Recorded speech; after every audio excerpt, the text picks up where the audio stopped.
First of all, Friday Beer Company is a great partner to the RAU. We of which the students design, sell, develop, and work with a whole range of different aspects of selling the beer. So tonight we've got Gerald, who's from the Friday Beer Company, who's going to talk a little bit about how they've started the business and I guess really what's currently happening COVID-19. So over to you. Thank you, David. Good evening, everyone. Yeah, I can't see anyone's faces, but I assume you can all see me. I hope so. So the slides that I put together, which I hope you can see also, will everyone be able to see those, David? Yeah, they should be. Yeah, should be. Okay. There are far too many here for this evening, but it sort of covers everything. And I said to David, you're welcome to have them if you wish, or not if you don't. Friday Beer, we started back in 2011, and this has probably been our toughest year with for obvious reasons. So it comprises of three of us. Andrew is our brewer, designer of beers. Perry makes sure everything works, and I try and sell the stuff.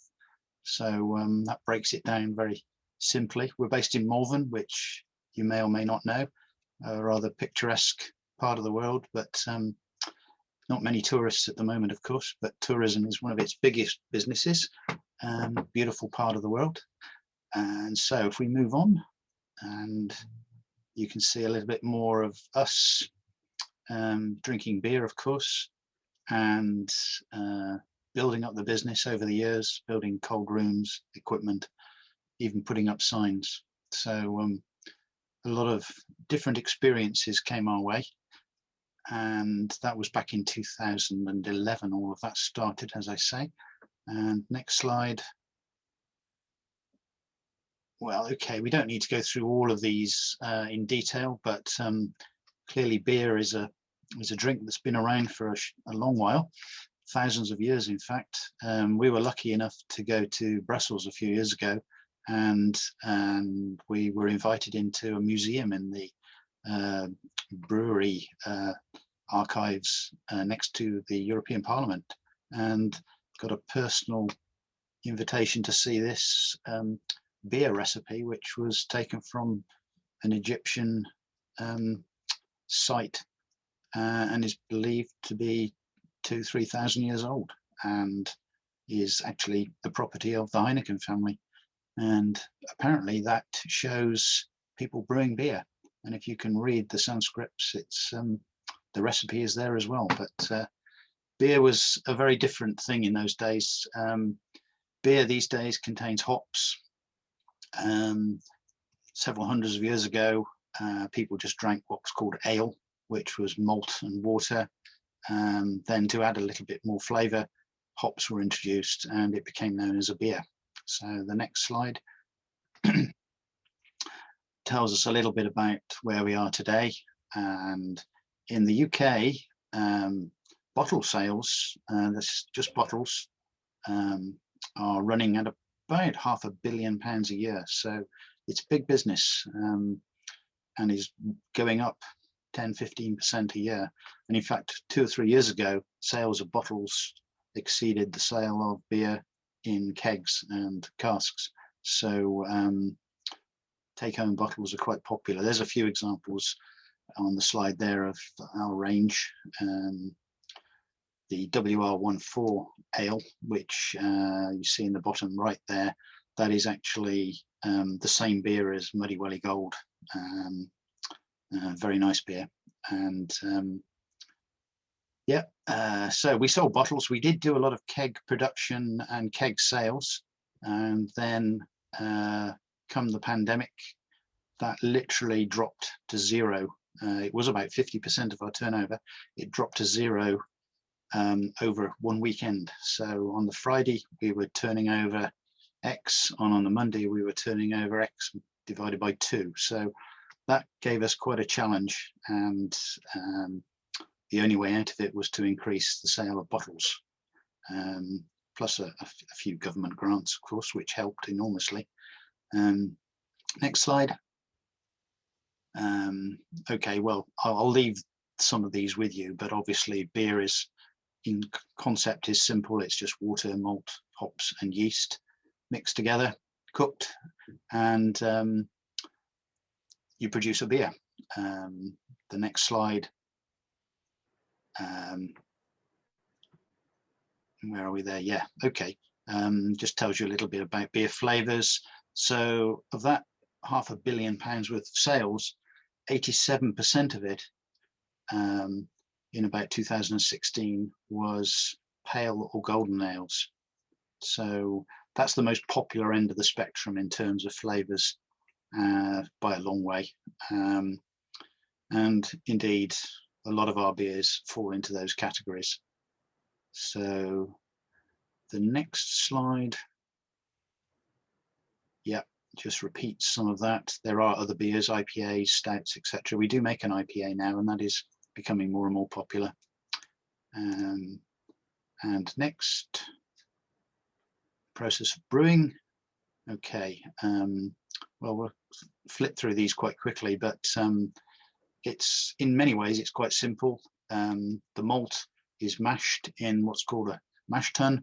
That essentially takes all of the sugars out of the malt, and you end up with a liquor that is brown and sweet, golden and sweet, and it goes into the kettle phase where it's boiled. During the boiling, you add the hops. The hops impart bitterness and aromas into your beer. Well, it's not beer at that stage, actually. It's still just a liquor, a sugary liquor with flavors and aromas. And then it's rapidly cooled using heat exchanger systems into a fermentation vessel. In that vessel, it's where the magic starts. You add the yeast, and the yeast begins to consume the sugar in the beer. The byproduct of that, or one of the byproducts, is alcohol. So that creates an alcoholic drink. And the second byproduct is CO2. So that gives you the gas in the beer. And that process can take 2-3 weeks, maybe. It stays in the fermentation vessel maybe for 10-ish days. And then the remainder of the time is just literally just sort of clearing and settling the product to remove excess yeast and proteins that have built up and create a clear, crystal clear sort of drinkable product. So the next slide. Yep, just repeats that. The fermentation vessel, as I say, the next stage after that is the CT, or conditioning tank, which is where you settle out all of the unwanted sort of haze. Some breweries actually leave that in and then sell it and call it sort of cloudy beer. It's not to my taste, but it is a product, and it is sold quite popular one at that. Okay, next slide. Okay, well, we can flick through that. That's an example of the mash tun and the kettle. Lots of stainless steel, lots of heavy equipment. That's the heat exchanger, which is used for cooling the beer down and then moving it into a fermentation tank.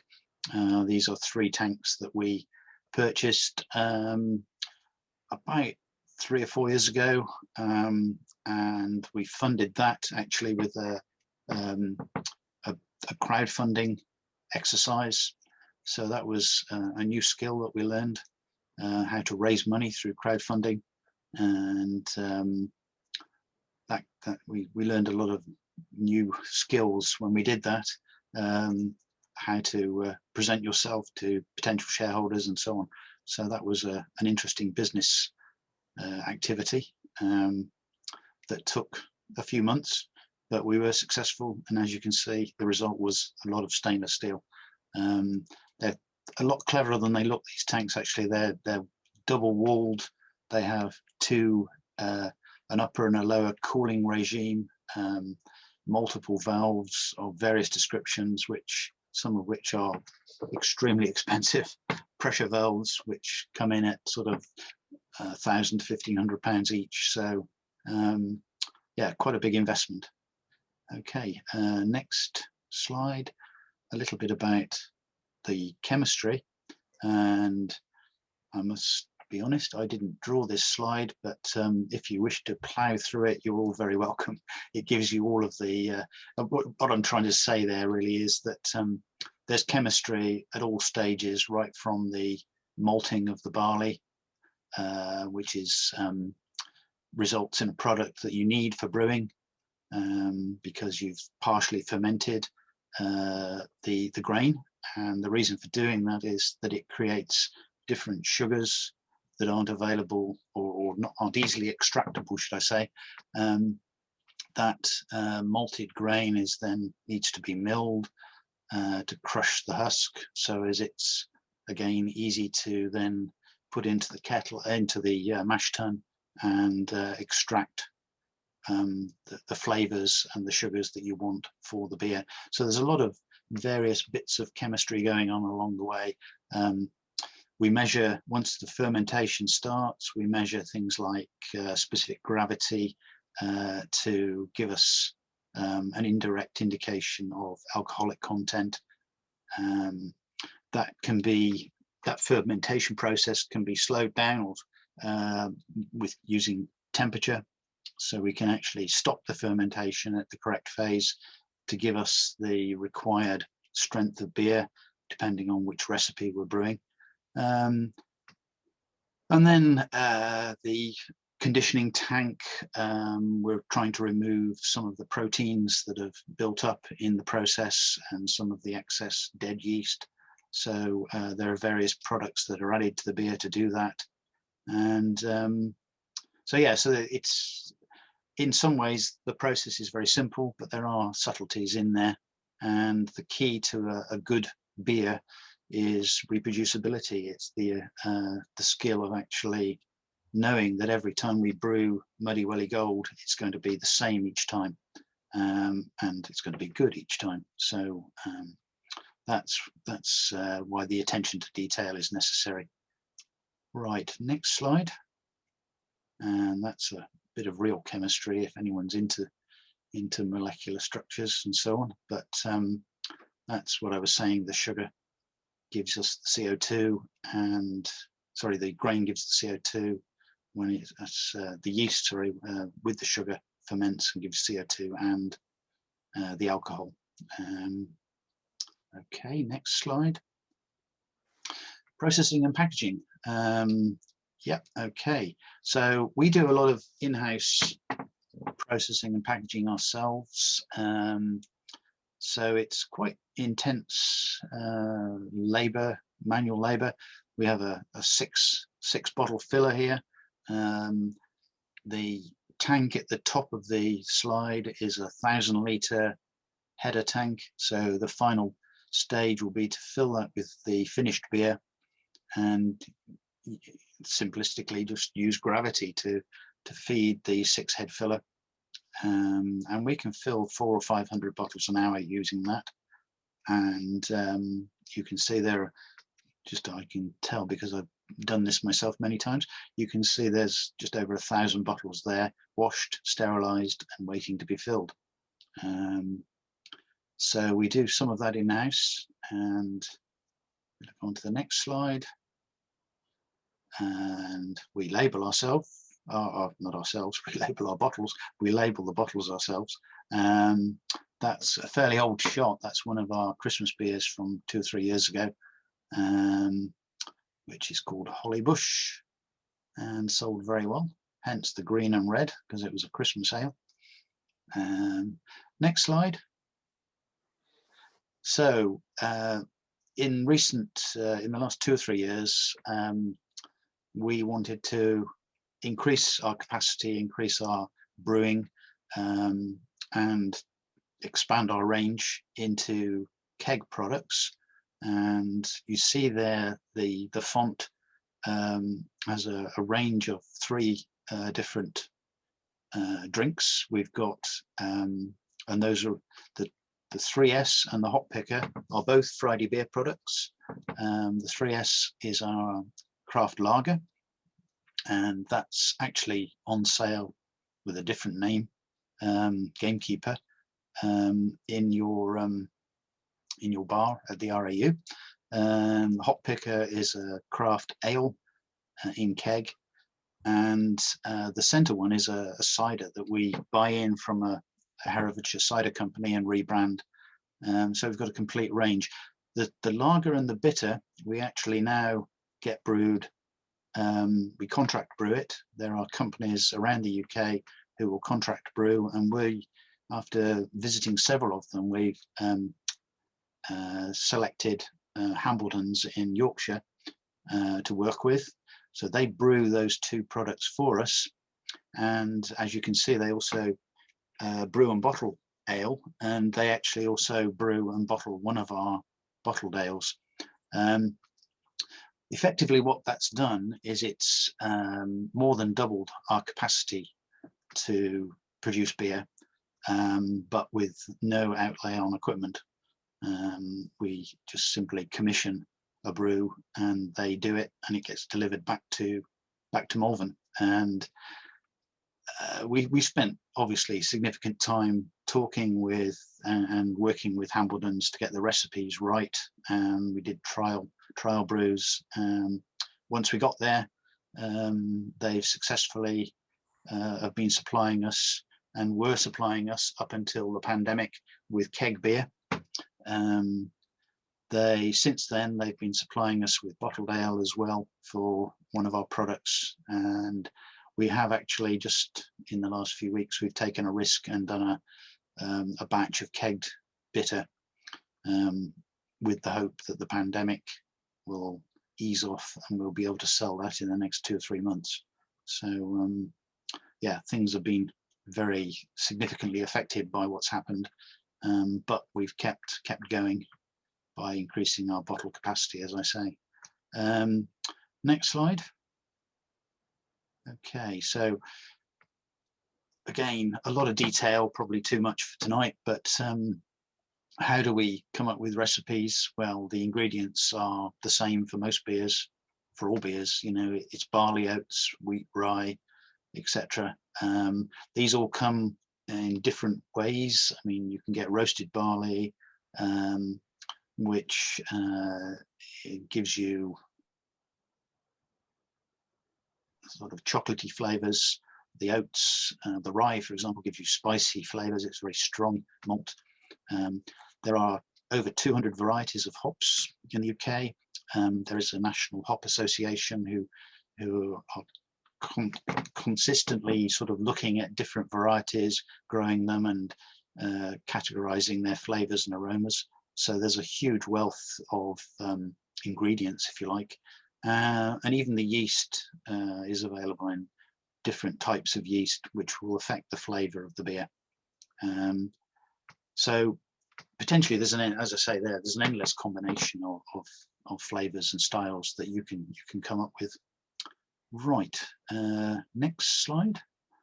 Okay, developing recipes. Well, I won't go through that, but our brewer does all of this. He will make up little hop teas and things like this, and try out different combinations of malts and hops to match his ideas for what we want.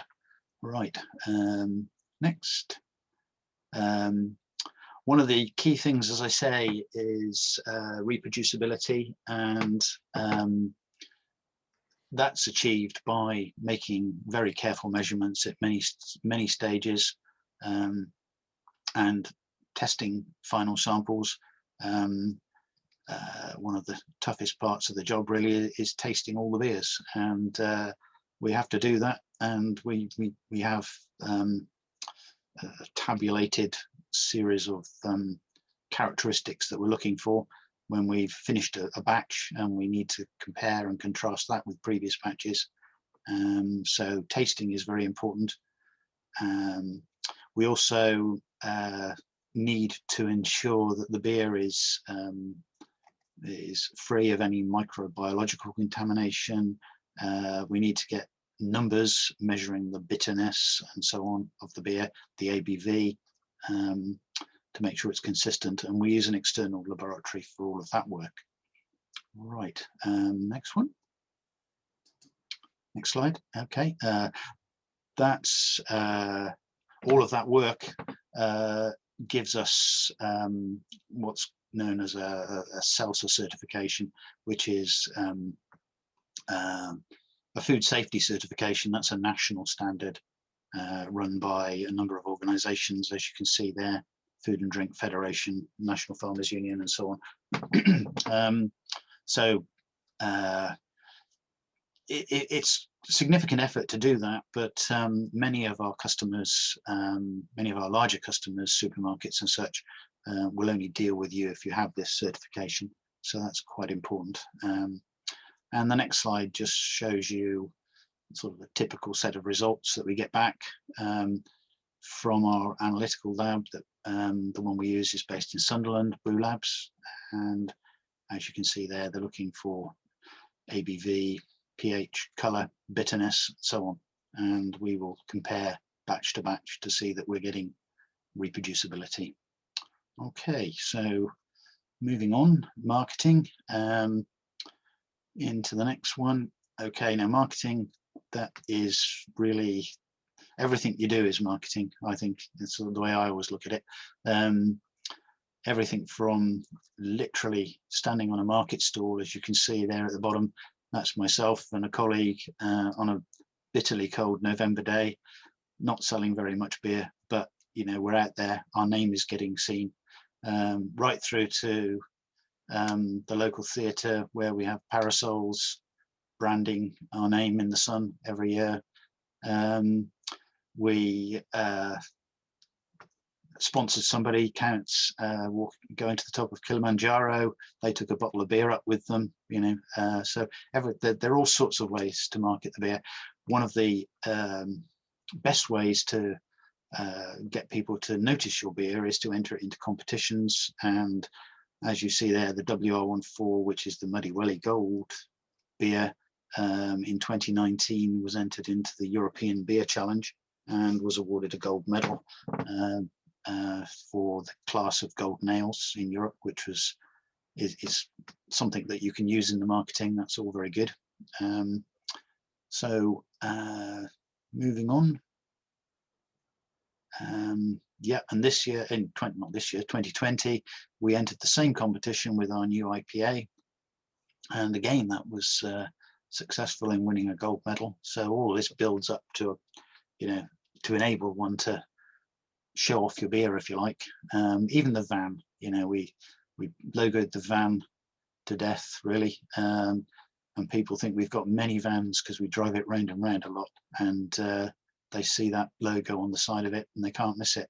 And Malvern Theatres, there was an event one weekend, and these sorts of strange things happen. I got a call from the organizer to say, could I provide some bottles of ale? When I turned up, the chap running the event was Oz Clarke. I gave him a few bottles of beer. We had a long chat about us, and he tweeted how much he liked our ale. So yeah, all these things help. Okay, yeah, there you see a few more bits of marketing. The Gamekeeper, that's the one I mentioned, that's in your bar, so you can support us and RAU and Muddy Wellies by drinking Gamekeeper, which is a really nice lager, actually. The beer, the Muddy Wellies beer, was also featured. I think it was, and Katie could probably tell you better than me, but I think it was 2019 or 18-19. They did a piece in the Waitrose Weekend magazine newspaper,